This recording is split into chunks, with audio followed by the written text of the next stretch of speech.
भाद्रपद माह के कृष्ण पक्ष की षष्ठी को यह पर्व भगवान श्री कृष्ण के ज्येष्ठ भ्राता श्री बलराम जी के जन्मोत्सव के रूप में मनाया जाता है। इसी दिन श्री बलराम जी का जन्म हुआ था। हल षष्ठी की व्रत कथा निम्नानुसार है। प्राचीन काल में एक ग्वालिन थी। उसका प्रसव काल अत्यंत निकट था। एक ओर वह प्रसव से व्याकुल थी तो दूसरी ओर उसका मन गोरस दूध दही बेचने में लगा हुआ था। उसने सोचा कि यदि प्रसव हो गया तो गोरस यूं ही पड़ा रह जाएगा। यह सोचकर उसने दूध दही के घड़े सिर पर रखे और बेचने के लिए चल दी, किंतु कुछ दूर पहुंचने पर उसे असहनीय प्रसव पीड़ा हुई।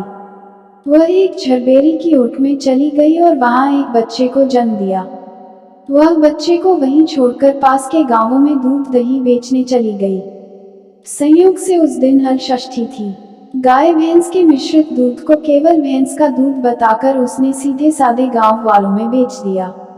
उधर जिस झरबेरी के नीचे उसने बच्चे को छोड़ा था, उसके समीप ही खेत में एक किसान हल जोत रहा था। अचानक उसके बैल भड़क उठे और हल का फल शरीर में घुसने से वह बालक मर गया। इस घटना से किसान बहुत दुखी हुआ, फिर भी उसने हिम्मत और धैर्य से काम लिया। उसने झरबेरी के कांटों से ही बच्चे के चिरे हुए पेट में टांके लगाए और उसे वहीं छोड़कर चला गया। कुछ देर बाद ग्वालिन दूध बेचकर वहां आ पहुंची। बच्चे की ऐसी दशा देखकर उसे समझते देर नहीं लगी कि यह सब उसके पाप की सजा है। वह सोचने लगी कि यदि मैंने झूठ बोलकर गाय का दूध न बेचा होता और गांव की स्त्रियों का धर्म भ्रष्ट न किया होता तो मेरे बच्चे की यह दशा न होती। अतः मुझे लौटकर सब बातें गांव वालों को बताकर प्रायश्चित करना चाहिए। ऐसा निश्चय कर वह उस गांव में पहुंची, जहां उसने दूध दही बेचा था।